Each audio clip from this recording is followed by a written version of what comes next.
Student, आज अपने topic start करते हैं। वो टॉपिक है विद्युत चुंबकीय विकिरण की कणीय प्रकृति। ठीक है, कणीय प्रकृति के ऊपर डिस्कस करेंगे।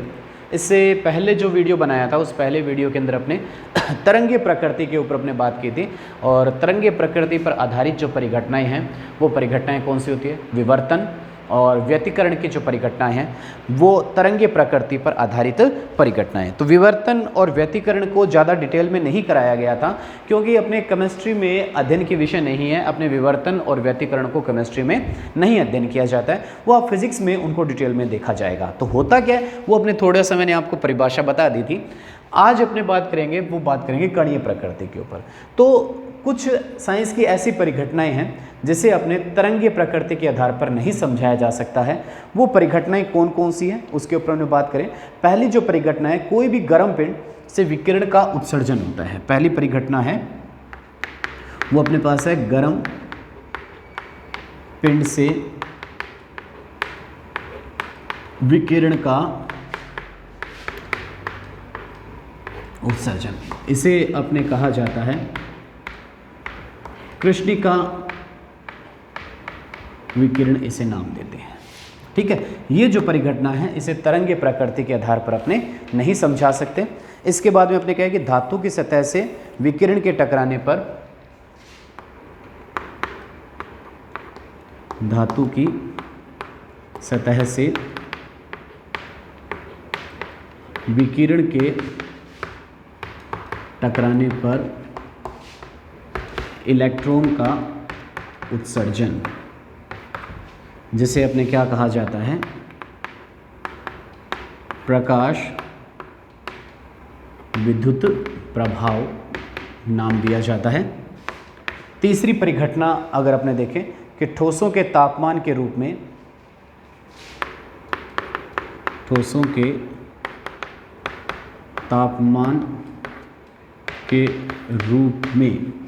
ठीक है, ठोसों के तापमान के फलन के रूप में तापमान के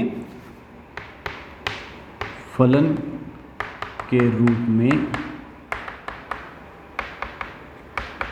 ऊष्माधारिता में परिवर्तन। ऊष्माधारिता क्या होती है उसको भी अपने देखा जाएगा, किसे ऊष्माधारिता कहा जाता है। और चौथी जो इसमें परिघटना है वो है हाइड्रोजन स्पेक्ट्रम।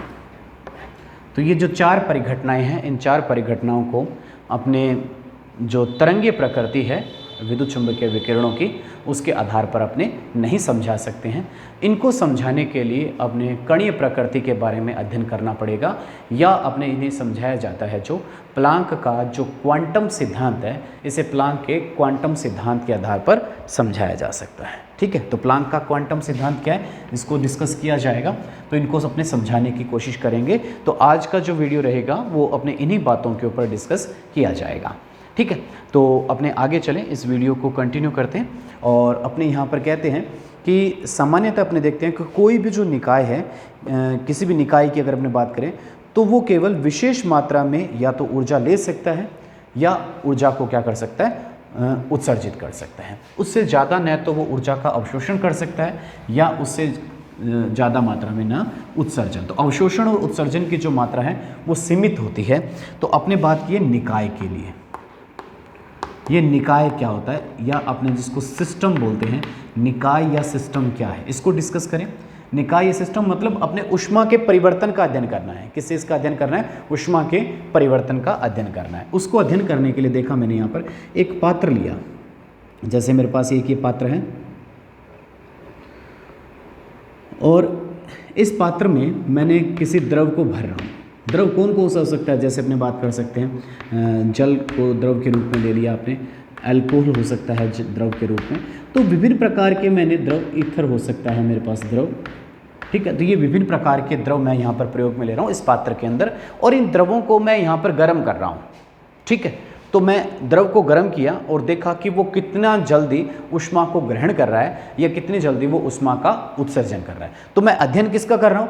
किसी द्रव का अध्ययन कर रहा हूँ। तो किसी द्रव का जब अध्ययन किया जाएगा तो वो द्रव मेरे लिए क्या कहलाएगा? निकाय या सिस्टम कहलाएगा। समझ आई बात आपको?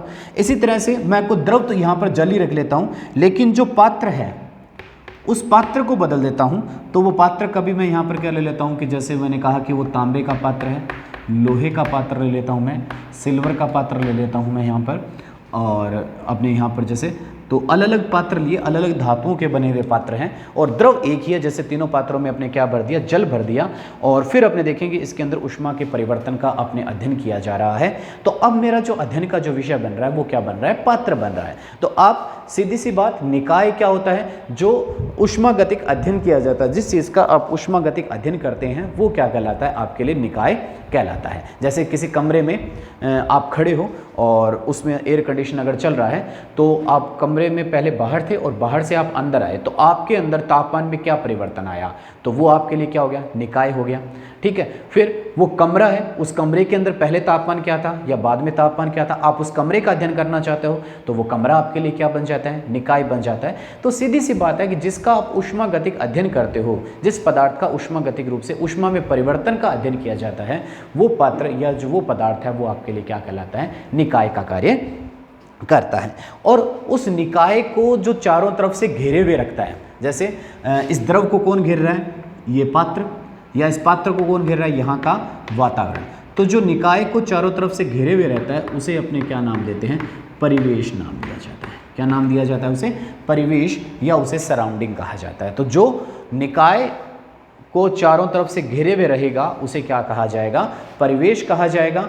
और निकाय और परिवेश को संयुक्त रूप से अपने यूनिवर्स कहा जाता है, ब्रह्मांड कहा जाता है। ठीक है, तो ये भी ध्यान रखना है कि निकाय और परिवेश मिलकर किसका निर्माण कर देते हैं, ब्रह्मांड का निर्माण कर देते हैं। ठीक है, या यूनिवर्स का निर्माण कर देते हैं। तो ये शब्दों को अपने को ध्यान में रखना है क्योंकि इन शब्दों को अपने इसके अंदर प्रयोग में लिया जाएगा जो अपने टॉपिक कर रहे हैं। इसके लिए मैंने आपको थोड़ा सा इसके बारे में बताया। वैसे इसके ऊपर अलग से चैप्टर है हमारा ऊष्मागतिकी, तो वहाँ डिटेल की जाती है, तो यहाँ पर थोड़ा सा डिस्कस कर लिया क्योंकि आपको समझने में ज़्यादा दिक्कत न आए, इसके लिए हमने इनके बारे में थोड़ी थोड़ी बातें हमने कर ली। तो आपने यह कहा गया कि कोई भी जो निकाय है वो केवल विशेष मात्रा में ही ऊर्जा ले सकता है।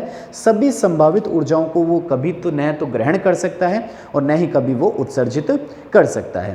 तो ये जो चीज़ अपने को बताएगी, जैसे अपने कृष्णिका विकिरण जो अपने कह रहे हैं कि जो पहला जो अपने बात इसमें कही थी, गर्म पिंड से विकिरण का उत्सर्जन जो कराया जाए। कोई भी गर्म चीज़ है या जो छड़ है, जैसे अपने यहाँ पर एक लोहे की छड़ ली गई है और इस लोहे की छड़ को अपने गर्म कर रहे हैं, इस छड़ को मैं क्या कर रहा हूँ, गर्म कर रहा हूँ। तो इस छड़ को गर्म करने पर आपको पता है विकिरण का उत्सर्जन होगा। ये तो क्लियर है कि आपने एक लोहे की छड़ को गर्म कर रहे हैं, तो गर्म करेंगे तो आप देखेंगे उस लोहे की छड़ के ऊपर अगर हाथ रखोगे तो आपको इस छड़ से निकलती हुई विकिरण महसूस होगी, लेकिन वो दिखाई नहीं दे रही है। कारण क्या है, अपने को विकिरण वो ही दिखाई देती है जिसके अंदर जो आवृत्ति 10 की पावर 15 हर्ट्ज की हो जाती है। इसे क्या कहा जाता है, दृश्य क्षेत्र विकिरण कहा जाता है।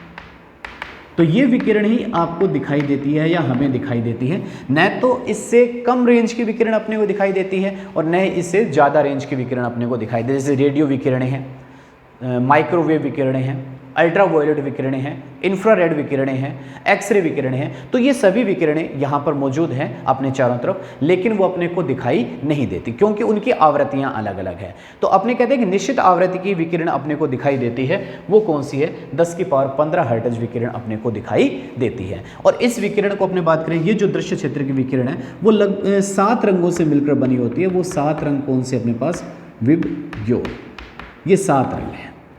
ठीक है, इन 7 रंगों से मिलकर हमारा दृश्य क्षेत्र मिलकर बना हुआ होता है। Violet, indigo, blue, green, yellow, orange, red. 7 रंग हो गए, violet, indigo, blue, green, yellow, orange, red. इनमें से बात करें कि अपने वॉयलेट से रेड की तरफ जब बढ़ते हैं तो अपने कहते हैं यहाँ पर कि तरंग दैर्घ्य का मान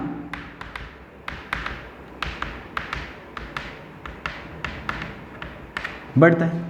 ठीक है, तो इनमें सबसे ज़्यादा जो तरंग दैर्घ्य है वो कौन से रंग की होती है, जो रेड कलर है उसकी तरंग दैर्घ्य का मान सबसे ज़्यादा होता है। तो दृश्य क्षेत्र के लिए जो तरंग दैर्घ्य है वो 400 से 750 400 से 750 ये जो इसकी रेंज है 400 से 750 नैनोमीटर के बीच की रेंज होती है। इनके लिए लैम्डा का मान है कितना रहता है, 400 से 750 नैनोमीटर इनके लिए लैम्डा का मान रहता है। तो ये इनके लैम्डा का मान हो गया। तो लगभग जो 400 के नज़दीक मान आता है वो वॉयलेट का मान आता है, और 750 जो मान आता है वो किसके लिए आता है, रेड कलर के लिए आता है। तो ये इनकी लैम्डा का जो मान है कि इनकी तरंग दैर्घ्य कितनी रहती है, इनका जो आवृत्ति है वो 10 की पावर 15 हर्ट्ज रहती है। तो दोनों अपने बात कर ली। तो आपने कहा कि इस क्षण को जो अपने वापस इसी के ऊपर आए कि जब इसको अपने छू कर यहाँ पर इसके ऊपर हाथ रखेंगे, छुए बगैर अगर इसके ऊपर थोड़ा ऊपर भी अगर हाथ रखते हैं तो अपने को विकिरण निकलती हुई अपने को महसूस होती है, अपने हाथ के अंदर गर्मी आती है, अपने को गर्म लगती है वो, लेकिन दिखाई नहीं देती है। लेकिन जैसे जैसे अपने इसको गर्म करते जाते हैं, इसके ऊपर तापमान बढ़ाते जाते हैं, आपको ये दिखाई देनी प्रारंभ हो जाती है। सबसे पहले ये जो छड़ है इसके अंदर रंग परिवर्तन आपको होगा, और वो अपने देखते हैं कि सबसे पहले जब ये गर्म हो रही है तो अपने को ये जो छड़ है वो लाल रंग की दिखाई देती है। तो सबसे पहले इसका जो गर्म करेंगे तो गर्म करने पर सबसे पहले अपने को रंग कौन सा दिखाई देगा, लाल रंग दिखाई देते हैं। ठीक है, तो सबसे पहले अपने को इसका रंग दिखाई दिया लाल। फिर इसको और ज़्यादा गर्म किया, तो और ज़्यादा गर्म करने पर ये किस रंग की होगी, सफ़ेद रंग की होगी। और ज़्यादा अगर इसको गर्म कर देते तो अंततः आपको इसका जो रंग है वो कैसा दिखाई देने लग जाता है, नीला रंग आपको दिखाई देना लग जाता है। ठीक है, सफ़ेद रंग से मेरा मतलब है कि वो हल्की सी पीली दिखाई देती है। सफ़ेद रंग से मतलब अपने लिया गया इसके अंदर आपको हल्का पीला रंग दिखाई देता है। ठीक है, तो ये ना कहेंगे अपने को सफ़ेद तो दिखाई नहीं दी, हल्का सा पीला आपको रंग दिखाई देगा। तो ये आप देख सकते हैं किसी भी छड़ को आप गर्म करो, जैसे लोहे की पत्ती को आपने गर्म किया, बर्नर पर गर्म करते हुए रखेंगे तो आपको दिखाई देंगे जब लोहे की पत्ती गर्म होगी सबसे पहले उसके अंदर आपको लाल रंग दिखाई देगा, फिर उसके अंदर हल्का पीला या आप उसको बोल रहे हैं सफ़ेद रंग की हो जाएगी, और अंततः वो जो लोहे की छड़ है वो नीले रंग की हो जाती है। तो इसका जो मतलब क्या हुआ कि इसका अर्थ ये हुआ कि लाल विकिरण किसी विशेष ताप पर उत्सर्जित होती है। ठीक है, तो यहां पर जो लाल विकिरण है सबसे पहले लाल हुई तो ये किसी विशेष ताप पर उत्सर्जित हुई। ये जो विकिरण का जो रंग है वो किसी विशेष ताप पर मिला। जैसे आप कहें कि अगर इसको उतना ही विकिरण अगर देते थे, उतना ही ताप अगर देते जाएं किसी धातु की छड़ को, तो उसमें सिर्फ और सिर्फ कौन सा रंग दिखाई देगा, आपको लाल रंग ही दिखाई देगा। उससे अगला रंग या उससे पिछला रंग अपने को दिखाई नहीं देगा। एक विशेष ताप पर आपको जो रंग दिखाई देता है वो कौन सा रंग दिखाई देता है, लाल रंग दिखाई देता है। लेकिन ताप को उससे ज़्यादा तीव्र अगर कर दिया जाता है तो आपको दूसरा रंग कौन सा दिखाई देने लग जाता है, नीला रंग दिखाई देना लग जाता है। तो इसका मतलब हुआ कि कम ताप पर आपको लाल रंग दिखाई दे रहा है और अधिक ताप पर आपको जो रंग है वो कैसा दिखाई दे रहा है, नीला रंग आपको दिखाई दे रहा है। तो ये जो रंग है वो रंग किस पर दिखाई दे रहे हैं, अपने विशेष ताप पर दिखाई दे रहे हैं। तापमान का एक विशेष मान हुआ, उस विशेष तापमान के ऊपर ये जो रंग है वो आपको दिखाई दे रहे हैं। तो इसका अर्थ अपने कह सकते हैं कि जब गर्म वस्तुओं द्वारा उत्सर्जित विभिन्न तरंग दैर्घ्यों के विकिरणों की जो तीव्रता है वो वस्तुओं के तापमान पर निर्भर करती है। जो हमारे बात जो सामने निकल कर आई कि जो गर्म वस्तु से जो उत्सर्जित जो तरंग दैर्घ्य है, जो विकिरणों की जो तरंग दैर्घ्य है वो वस्तुओं के तापमान पर क्या होगी, निर्भर करेगी। ये बात अपने पास यहाँ पर जो मेन बात है इस प्रयोग से अपने जो समझ में आई वो थी गर्म वस्तुओं से उत्सर्जित विकिरणों की तरंग दैर्घ्य एक विशेष तापमान पर निर्भर करती है। मैंने बताया कि जो दृश्य क्षेत्र के विकिरणों का जो तरंग दैर्घ्य है वो 400 से 750 nm का होता है। तो अपने कहें कि वो 400 वाली मिल रही है मेरे को, 450 वाली मिल रही है या 500 वाली मिल रही है, वो किस चीज़ पर डिपेंड करेगा, वो डिपेंड करेगा तापमान पर। जैसे अपने कहा कम तापमान था तो लाल रंग दिखाई दे रहा था, ज़्यादा तापमान हुआ तो अपने को कौन सा रंग दिखाई दे रहा है, नीला रंग दिखाई दे रहा है। अर्थात जो विकिरणों का जो रंग है वो विकिरणों का रंग किस पर निर्भर कर रहा है, अपने को तापमान के ऊपर निर्भर कर रहा है। ठीक है, तो तापमान में तीव्रता ज़्यादा होगी तो रंग में भी अपने को तीव्रता यहाँ पर दिखाई देगी। तो अपने कहें कि जो पदार्थ है, जो विभिन्न द्रव्य हैं वो निर्मित अपने पास यहाँ पर अगर अलग अलग तापमान पर रखते हैं तो भिन्न भिन्न तापमानों पर इनके जो विकिरणों का जो रंग है वो कैसा दिखाई देता है, अपने को अलग प्रकार का दिखाई देता है। अब अपने को पता है कि जब भी कोई वस्तु पर प्रकाश अगर उस पर डाला जाए तो उस प्रकाश का जो कुछ भाग है वो तो उसे क्या कर देती है, परावर्तित कर देती है, और कुछ भाग का वो क्या कर लेती है, अवशोषण कर लेती है। ठीक है, सिंपल सी बात है कि यहाँ पर ये भी अपने को पता है दूसरी परिघटना क्या है कि जब किसी पदार्थ पर प्रकाश, या आपने कह सकते हैं विकिरण, विद्युत चुम्बकीय विकिरण की बात कर रहा हूं मैं, विकिरण डाला जाता है तो उसका कुछ भाग परावर्तित होता है व बाकी भाग का अवशोषण। ठीक है, ये चीज़ भी अपने को पता है कि जैसे यहाँ पर ये कोई पदार्थ है, इसके ऊपर अगर प्रकाश डालते हैं अपने, तो प्रकाश डालने पर ये कहता है कि यहाँ पर अगर 10 विकिरणें इसके ऊपर प्रकाश की अगर पड़ रही है तो इनमें से कुछ भाग का तो क्या हो जाएगा, परावर्तन हो जाएगा, और बाकी भाग का ये जो पदार्थ है, ये जो धातु की जो सतह है या जिस भी पदार्थ की जो सतह है वो सतह इसका क्या कर लेती है, अवशोषण कर लेती है। इसका उदाहरण बताते हैं अपने देखते हैं कि गर्मियों के दिनों में अपने काले रंग के वस्त्र नहीं पहनते हैं या काले रंग से दूरी रखते हैं, क्योंकि ये माना जाता है कि जो सूर्य की जो विकिरणें हैं उसका संपूर्ण भाग ही, लगभग 90% अपने भाग ही कह सकते हैं कि वो काला रंग उसका क्या कर लेता है, अवशोषण कर लेता है, जिसके कारण से काला रंग क्या होता है, ज़्यादा गर्म होता है। ठीक है, तो अपने गर्मियों के दिनों में ज़्यादातर अपने क्या करते हैं, सफ़ेद वस्त्रों को पहनते हैं या हल्के रंग के वस्त्रों को पहना जाता है, जिसके कारण से वो क्या करता है कि प्रकाश का जो अवशोषण है वो कम करता है और ज़्यादा से ज़्यादा भाग का क्या कराया जाता है, उत्सर्जन करवाया जाता है। ठीक है, या परावर्तन करवा दिया जाता है। इसी तरह से अगर कोई सतह चमकीली है तो चमकीली सतह से ज़्यादा क्या होगा, परावर्तन ज़्यादा होगा, अवशोषण उसका क्या होगा, कम होगा। तो जैसे अपने जो सोलर कुकर वगैरह हैं तो या जो उनके अंदर अपने देखें तो उसके अंदर काला रंग रखा जाता है। क्यों रखा जाता है सोलर कुकर के अंदर काला रंग, कि वो ज़्यादा प्रकाश का क्या कर सके, अवशोषण कर सके और उत्सर्जन क्या कर सके, कम कर सके। ठीक है, तो अपने पास यहाँ पर हो गया, समझ स्पष्ट आ गई कि जो विकिरण ऊर्जा का कुछ भाग तो क्या हो जाता है, परावर्तित हो जाता है, और कुछ भाग क्या हो जाता है, अवशोषित हो जाता है। ठीक है, तो इसका मतलब क्या हुआ कि जो विकिरण का जो शोषण है वो संपूर्ण रूप से नहीं होता है। ठीक है, तो अपने पास यहाँ पर जो शब्द आया था कृष्णिका, वो कृष्णिका क्या है, तो इन दोनों बातों को ध्यान में रखते हुए अपने कृष्णिका की परिभाषा दी जा सकती है कि ये कृष्णिका क्या चीज़ है। इस कृष्णिका की मैं बात करता हूँ।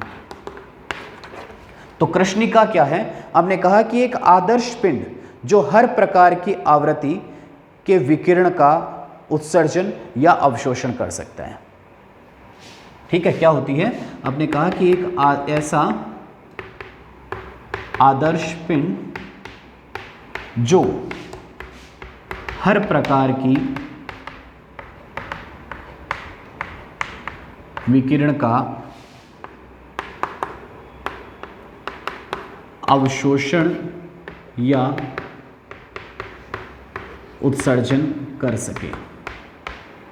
ठीक है, आदर्श स्थिति होगी, ये अपने को पता है कि संपूर्ण अपने न तो अवशोषण कर सकते हैं और न ही संपूर्ण उत्सर्जन कर सकते हैं। ये कभी भी नहीं होता है, कुछ भाग अवशोषित होता है और कुछ भाग क्या होता है, उत्सर्जित होता है। लेकिन कृष्णिका किसे कहा जाता है, या जिसे अपने ब्लैक बॉडी भी कहा जा सकता है, कृष्णिका जिसे अपने क्या बोल सकते हैं, ब्लैक बॉडी। तो ये एक आदर्श पिंड है जो क्या करता है, किसी भी प्रकार के विकिरण का संपूर्ण भाग या तो क्या कर लेती है, अवशोषण कर लेती है, या क्या कर लेती है, उत्सर्जित कर लेती है। तो इसे अपने क्या नाम बोल सकते हैं, कृष्णिका कहा जाता है। और इस पिंड से जो उत्सर्जित विकिरण है उसे क्या कहा जाता है, कृष्णिका विकिरण कहा जाता है। दूसरी बात आपने कही, इस पिंड से उत्सर्जित, क्योंकि आपने कहते हैं ये संपूर्ण विकिरण का उत्सर्जन भी तो कर सकती है, तो इस पिंड से उत्सर्जित विकिरण को क्या कहा जाता है, कृष्णिका विकिरण कहा जाता है। तो ये भी ध्यान रखना है कि कृष्णिका विकिरण क्या है। तो आपने कहा कि ब्लैक बॉडी या कृष्णिका से जो उत्सर्जित विकिरण है, उस कृष्णिका से उत्सर्जित विकिरण को क्या कहा जाता है, कृष्णिका विकिरण कहा जाता है। लेकिन अपने वास्तव में कोई ऐसा पिंड नहीं होता है जो संपूर्ण भाग का अवशोषण या उत्सर्जन कर सके। तो इसे अपने सिर्फ क्या मानते हैं, एक आदर्श पिंड ही मानते हैं। लेकिन अपने कह सकते हैं कि कार्बन जो ब्लैक है वो लगभग इस कृष्णिका के समान होता है। तो इसका उदाहरण अपने अगर मानना भी चाहें तो वो उदाहरण क्या बनता है, कार्बन ब्लैक का उदाहरण बनता है। तो ये जो कार्बन ब्लैक है वो लगभग किसके बराबर होता है, कृष्णिका के बराबर होता है। मैंने ये कहा भी था कि काला रंग है वो लगभग अपने ये माना जाता है कि प्रकाश का क्या कर लेता है, अवशोषण कर लेता है। लगभग 90% मैंने कहा था, जरूरी नहीं है 90, उससे थोड़ा बहुत कम ज्यादा हो सकता है। तो लगभग वो क्या करता है, विकिरण का अवशोषण या उत्सर्जन करता है। तो ये जो लगभग बराबर कौन होता है कृष्णिका के, वो कार्बन ब्लैक होता है। लेकिन ऐसा आदर्श पिंड नहीं पाया जाता, ये एक अपने वास्तविक स्थिति में ऐसी चीज अपने को देखने को नहीं मिलती है। ठीक है, तो आपने अगर कृष्णिका को अगर माना जाए तो अपने यहां पर एक उदाहरण लें अपने,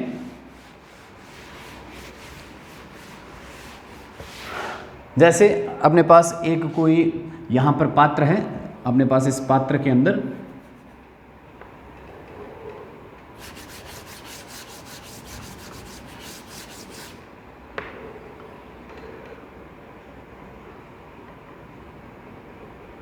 ये पात्र है और इस पात्र में अपने एक सूक्ष्म सा छिद्र कर रखा है।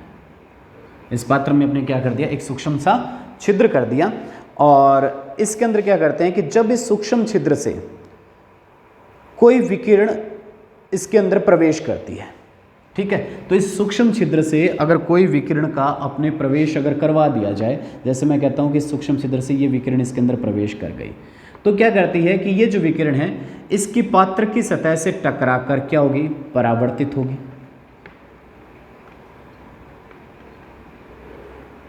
इसकी पात्र की सतह से टकराकर ये क्या कर रही है, अपने को परावर्तन दिखाई दे रहा है। तो कह रही है कि ये इस पात्र की सतह से टकराकर परावर्तित होती रह रही है। तो अपने कहते हैं कि जब कोई विकिरण किसी पात्र से टकराती है या पात्र में आती है तो उसका कुछ भाग तो क्या कर लेती है, अवशोषण कर लेती है, और बाकी भाग का क्या हो जाता है, परावर्तन। कुछ भाग परावर्तित और बाकी भाग क्या हो जाता है, उत्सर्जित। तो यहां पर का ये विकिरण यहां पर आई, इसका कुछ भाग तो क्या हुआ, परावर्तित हुआ, बाकी भाग यहाँ पर अवशोषण हो गया। इसका मतलब ये जो विकिरण है वो कमजोर पड़ गई। अब यहाँ से टकराई, यहाँ पर इसका कुछ भाग अवशोषित हुआ, बाकी भाग परावर्तित हो गया, फिर कमजोर हुई। तो इस तरह से क्या करते हैं, इस पात्र की सतह से वो बार बार टकराती ही रहती है, इस पात्र से बाहर नहीं निकल पाती है, और अंततः ये जो विकिरण थी जिसके अंदर जो ऊर्जा थी, उस संपूर्ण ऊर्जा का जो अवशोषण है, ये जो पात्र की जो आंतरिक सतह है, उस आंतरिक सतह के ऊपर इसका अवशोषण हो जाता है। ठीक है, अर्थात इससे कुछ बाहर विकिरण अपने पास उत्सर्जित नहीं हो पाती है। सारी विकिरणों का जो अवशोषण है पात्र की आंतरिक सतह इससे कर लेती है। ठीक है, तो इसे अपने आदर्श रेडिएटर भी कहा जा सकता है।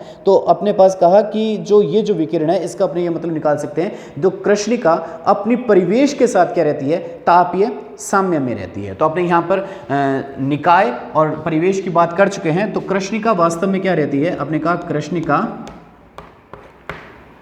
अपने परिवेश के साथ तापीय साम्य में रहती है। कृष्णिका तो हो गया निकाय, और इस कृष्णिका को चारों तरफ से जो कवर कर रहा है वो इसका क्या कहलाता है, परिवेश कहलाता है। तो कृष्णिका अपने जो परिवेश के साथ क्या रहती है, तापीय साम्य में रहती है। और अपने कहें कि इस तरह से अपने कह सकते हैं कि कोई अगर दिए गए समय में प्रति इकाई क्षेत्रफल में उतनी ऊर्जा विस्तृत होगी जितनी उसने परिवेश से अवशोषित की है। तो वो कहता है कि अगर किसी दिए गए समय में अगर उससे उत्सर्जित विकिरण की अगर मात्रा अगर अपने ज्ञात करते हैं, तो कहता है कि वो उतनी विकिरण का ही उत्सर्जन करेगी जितनी उसके परिवेश उसको देता है। ठीक है, जितनी उसको परिवेश ऊर्जा देगा उतनी ऊर्जा का वो क्या करेगी, उत्सर्जन करेगी। मतलब जितनी ली उतनी ही त्याग दी। तो वो होता है साम्य। साम्य का मतलब क्या होता है, साम्य कभी भी रुकता नहीं है, साम्य गतिशील रहता है।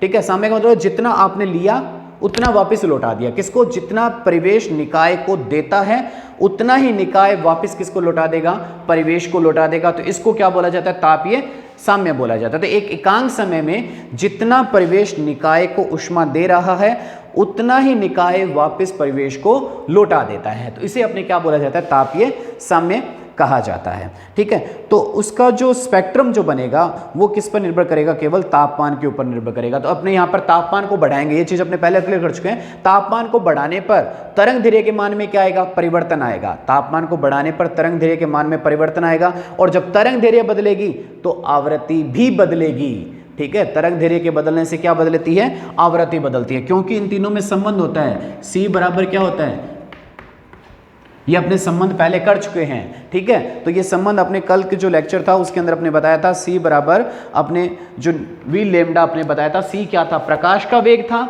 v आवृत्ति थी और लेमडा क्या था, तरंग दैर्घ्य था। तो अगर अपने लेमडा के मान में परिवर्तन आएगा तो जो आवृत्ति है वो बदलेगी, क्योंकि c का मान कांस्टेंट है, वो कितना होता है 3 × 10⁸ मीटर प्रति सेकंड होता है। तो ये चीज तो कांस्टेंट है, ठीक है, इसको तो बदला नहीं जा सकता। तो बदलेगा क्या, अगर एक चीज बदलेगी तो दूसरी क्या होगी, घटेगी। तो मैं यहां पर कह सकता हूं अगर लैम्डा बढ़ता है तो आवृत्ति क्या होगी, घटेगी। तरंग दैर्घ्य के बढ़ने से आवृत्ति के मान में क्या आती है, कमी आती है। तो आपने कहा था लाल रंग की तरंग दैर्घ्य सबसे ज्यादा होती है, इसका मतलब लाल रंग की जो आवृत्ति होगी वो सबसे कम होगी। तो अपने यहां पर जो मान में क्या आता है, परिवर्तन अपने को देखने को मिलेगा। अर्थात जो स्पेक्ट्रम है वो स्पेक्ट्रम किस पर निर्भर करेगा, कौन सा रंग दिखाई देता है, वो रंग किस पर निर्भर करता है, तापमान के ऊपर निर्भर करता है। तो अपने कहेंगे किसी एक तरंग दैर्घ्य पर अपने इसका मान अधिकतम हो सकता है, तो और दूसरे पर इसके तरंग दैर्घ्य का मान अपने को क्या देखने को मिल सकता है, न्यूनतम मान अपने को देखने को मिल सकता है। तो इस तरह से इसके मान में अपने को क्या रहता है, लगातार परिवर्तन अपने को दिखाई देता है। एक चीज बढ़ती है तो दूसरी चीज के मान में क्या देखने को मिलती है, अपने को कमी देखने को मिलती है। कैसे, इसको अपने एक वक्र के आधार पर अगर समझाया जाए तो मैं कहता हूं तरंग दैर्घ्य और अगर तीव्रता के अंदर अगर मैं वक्र खींचता हूं, यहां पर मैंने लैम्डा ले लिया और यहां पर प्रकाश की तीव्रता की बात कर रहा हूं मैं, तो इसके अंदर अगर वक्र खींचा जाए तरंग दैर्घ्य और तीव्रता के अंदर अगर अपने वक्र खींचते हैं तो अपने देखते हैं कि अगर अपने जैसे जैसे तापमान को बढ़ाते हैं तो तापमान को बढ़ाने से जो वक्र का जो मैक्सिमा है वो ऊपर की ओर बढ़ता है। ये मैंने तापमान को बढ़ा रहा हूं और तापमान को बढ़ाने से जो वक्र का मैक्सिमा है वो ऊपर की तरफ। मैक्सिमा क्या बोल रहे हैं, अधिकतम ऊंचाई को क्या नाम दिया जाता है, मैक्सिमा नाम दिया जाता है। ये किस तापमान पर हुआ, T1 पर, और ये मैक्सिमा है, इसका मैक्सिमम बिंदु मतलब अधिकतम ऊंचाई पर ये कितना बढ़ सकता है। तो आपने कहा कि तापमान को बढ़ाने पर आपने कहा कि विकिरण की जो तीव्रता है उस तीव्रता में क्या होती है, वृद्धि होती है। यही चीज देख रहे हैं अपने पास कि तापमान बढ़ाया तो तापमान बढ़ाने पर वक्र की या जो विकिरण की तीव्रता है उस तीव्रता में आपको क्या देखने को मिल रही है, वृद्धि देखने को मिल रही है। लेकिन अगर अपने बात करते हैं, अगर इससे ज़्यादा अगर अपने तापमान को बढ़ाते हैं या तापमान में क्या लाते हैं, परिवर्तन लाते हैं, तो जो वक्र की जो मैक्सिमा है, जो उच्चिष्ट बिंदु है वक्र का, वो तरंग दैर्घ्य के निम्न मान के ऊपर क्या हो जाता है, स्थानांतरित होने लगता है। तो जो मैक्सिमा है वो मैक्सिमा इसका अपने पास न्यूनतम मान के ऊपर स्थानांतरित होने लग जाएगा। तो अब इसका मैक्सिमा अपने पास ये बन जाता है। तो पहले मैक्सिमा ये था आपने, और ये T2 मान लें, और ये सॉरी अपने ये T1 मान लेते हैं और ये T2 मान लेते हैं, ठीक है। तो पहले वक्र ये था, आपने कहा कि जैसे तापमान को बढ़ाया, यहां पर पहले तापमान ये बढ़ा तो तापमान बढ़ने पर ये वक्र का मैक्सिमम बिंदु आया, ठीक है। तो इसे अपने मैक्सिमा कहा गया वक्र का। तो तापमान बढ़ने से विकिरण की तीव्रता बढ़ी और ये तरंग दैर्घ्य का मान हुआ। अब कहता है कि तापमान को T1 से कितना कर दिया गया, T2 कर दिया। तो तापमान को T1 से T2 करने पर तो पहले जो तरंग दैर्घ्य थी वो ये थी इसकी, अब तीव्रता बढ़ने के साथ तरंग दैर्घ्य का मान क्या आ गया, ये आ गया। तो देखा कि पहले से तरंग दैर्घ्य क्या हो रही है, कम हो रही है। पहले आपके पास तरंग दैर्घ्य लगभग ये मान प्राप्त हो रहा था और अब तरंग दैर्घ्य आपको लगभग ये मान प्राप्त हो रही है। तो आपने कहा कि मैक्सिमम बिंदु तो बढ़ गया, T2 पर मैक्सिमम बिंदु तो बढ़ा, तीव्रता भी बढ़ी, दोनों चीजें बढ़ी, लेकिन उसका जो मैक्सिमम बिंदु पहले इस तरंग दैर्घ्य पर आ रहा था, अब मैक्सिमम बिंदु इस तरंग दैर्घ्य पर आ रहा है। तो इसका मतलब इसके तरंग दैर्घ्य के मान में आपको क्या देखने को मिल रही है, कमी देखने को मिल रही है, ठीक है। तो अपने पास उस विकिरण की तरंग दैर्घ्य में आपको क्या देखने को मिली, कमी देखने को मिली। जो मैक्सिमम बिंदु था विकिरण का जो था वो कम तरंग दैर्घ्य की ओर क्या हो जाता है, स्थानांतरित हो जाता है। तो विकिरण की तीव्रता का जो पूरा अनुमान लगाने के लिए अपने क्या करते हैं, विकिरण की जो तीव्रता के तरंग दैर्घ्य के फलन के रूप में इसको क्या किया जाता है, व्यक्त किया जा सकता है। लेकिन इससे ज़्यादा अपने कह सकते हैं कि यहाँ पर अपने कोई डिटेल चीज़ अपने को समझ में नहीं आई, या आपने कह सकते हैं कोई संतोषजनक परिणाम अपने को प्राप्त नहीं हो रहे। अपने कह सकते हैं कि जो विकिरण का जो अवशोषण या उत्सर्जन जो कृष्णिका की दीवारों के द्वारा हुआ था से जो उत्पन्न होता है, वो लगातार विद्युत चुंबकीय विकिरणों के साथ ऊर्जा का आदान प्रदान करते रहते हैं। कि जो विकिरणों का जो आदान प्रदान है, जैसे अपने विकिरणों को ये बताया था, ये कृष्णिका थी और इसमें जब अपने प्रकाश को डाला था, तो कहता है कि जो विकिरणों का जो आदान प्रदान देखने को मिलता है वो लगातार देखने को मिलता है, कंटिन्यू अपने को आदान प्रदान देखने को मिलता है, ठीक है। लेकिन प्लांक जो साइंटिस्ट था वो ये माना था कि उसने ये कहा कि जो आदान प्रदान है वो आदान प्रदान लगातार नहीं होता। आदान प्रदान कभी भी विकिरणों का लगातार नहीं होता। क्यों नहीं लगातार होता, इसको अगर समझते हैं आपने कहा था कि ये विकिरण इसके अंदर आई तो इसका कुछ भाग परावर्तित हुआ, कुछ भाग इसका क्या हुआ, अवशोषित। तो अवशोषित हुआ और फिर इसका क्या होगा, परावर्तित होगा। तो इसके बीच में कुछ समय लगेगा। यहां पर ये तो कह रहे हैं कि विकिरणों का जो आदान प्रदान है वो लगातार हो रहा है। यहां पर ये कहा जा रहा है कि जो अपने प्लांक था वो तो कह रहा है कि जो अपने पास विकिरणों का जो आदान प्रदान था वो आदान प्रदान अपने क्या लगातार देखने को मिल रहा है। लेकिन जो प्लांक ने हमने कहा कि प्लांक ये बताता है कि जो विकिरण का जो आदान प्रदान है वो आदान प्रदान लगातार नहीं होता है। विकिरणों का आदान प्रदान कभी भी लगातार नहीं होगा। वो कैसा होगा, विविक्त प्रकार का होगा। वो कैसा हो सकता है, विविक्त प्रकार का होता है, मतलब डिसकंटिन्यूस टाइप का विकिरणों का आदान प्रदान होता है। कुछ विकिरणों का वो क्या करेगी, अवशोषण करेगी, फिर उसके कुछ समय बाद में वो क्या करती है, उत्सर्जन करती है। तो कंटिन्यूटी आपको विकिरणों के अंदर आदान प्रदान में नहीं दिखाई देती है। ठीक है, तो वो कहता है कि विद्युत चुंबकीय विकिरण में जो ऊर्जा की जिस न्यूनतम मात्रा का उत्सर्जन या अवशोषण होता है, प्लांक ने क्या कहा,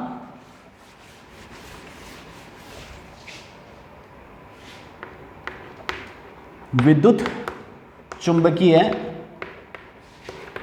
विकिरण की जिस न्यूनतम मात्रा का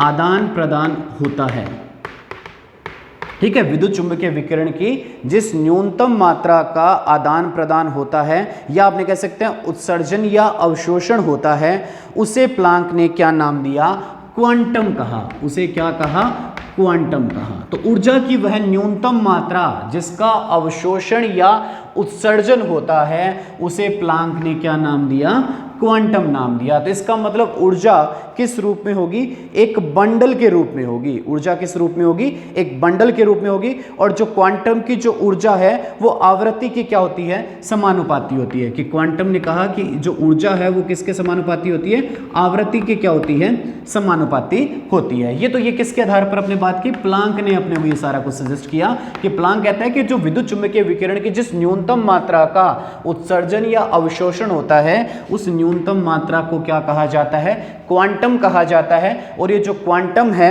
वो विकिरण की ऊर्जा जो है या जो क्वांटम की जो ऊर्जा है वो उसकी आवृत्ति की क्या होती है, समानुपाती होती है। और इस समानुपात के चिन्ह को जब हटाते हैं तो E बराबर एच न्यू। एच यहां पर क्या है, एच क्या है, प्लांक स्थिरांक है। एच क्या है अपने पास, प्लांक स्थिरांक है, एक कांस्टेंट वैल्यू है जिसका जो मान है 6.62 गुणा 10 की पावर -34।